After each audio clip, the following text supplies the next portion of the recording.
Doutor, o cenário que o senhor encontrou lá, todos os passageiros ainda, obviamente, dentro da aeronave, todos eles no mesmo estado ali, o senhor atestou a morte deles ainda dentro da aeronave, tudo indica que são politraumatismos que provocaram as mortes. A gente conversava agora há pouco com um especialista em aviação que cogitou a possibilidade de uma desaceleração também ter causado a morte desses passageiros. Ali, pelo que o senhor encontrou, o que o senhor imagina que tenha provocado a morte deles?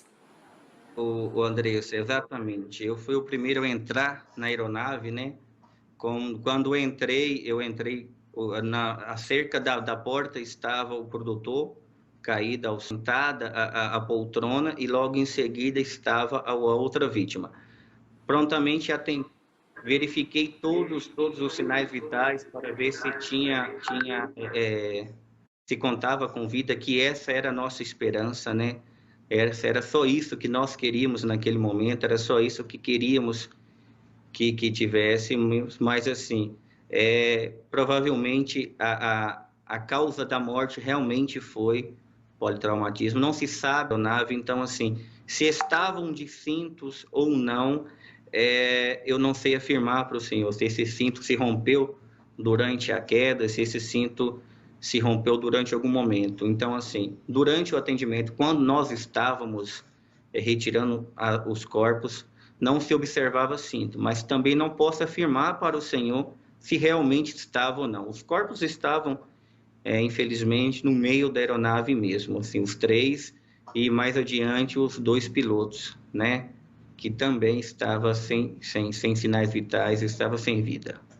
Num primeiro momento ali, a gente olhando a imagem do avião, parecia que ele estava ainda em bom estado, o que inclusive fez com que a gente acreditasse de fato que haveria sobrevivente. A primeira informação é de que ela estaria bem, a informação veio da assessoria de imprensa, e pelo fato até de não ter tido uma explosão, a gente olhando aqui de fora parecia que a aeronave estava em boas condições e que de fato poderia ter tido algum sobrevivente. O que o senhor encontrou lá dentro, o senhor acha que seria possível ter algum sobrevivente diante do que houve de estrago internamente na aeronave?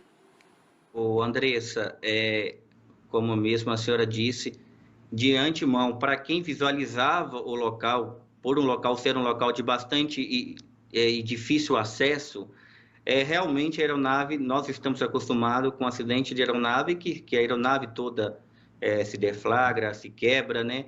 E assim, pelo que estava dentro da aeronave, pela situação que eu me deparei dentro da aeronave, é quase impossível estar com vida. Assim, a aeronave estava bastante danificada, bastante quebrada, tinha pertences, malas sobre as vítimas. Então, assim, por fora realmente parecia que o estrago não foi tão grande, mas por dentro a aeronave estava bastante danificada. E assim, era muito difícil pelo estado interno da aeronave ter alguém com vida.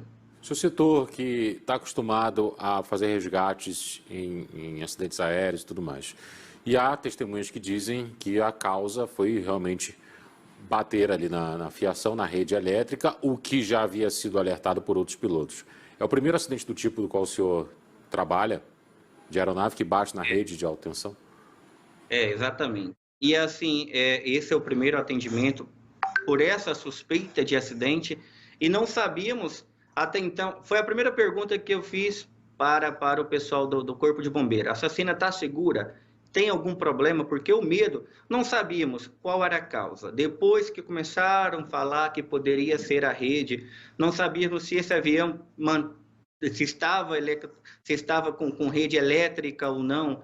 Não sabíamos se esse avião ainda tinha alguma pane, ou pela quantidade de combustível que estava caindo e até no local. Então, assim, não se sabe. Realmente foi o primeiro atendimento que eu fiz dessa magnitude, assim, dessa complexidade toda.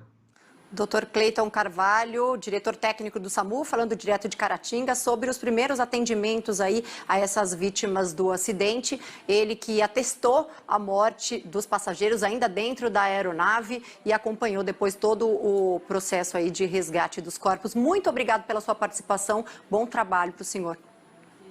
Imagina, me coloca à disposição. Obrigado a vocês.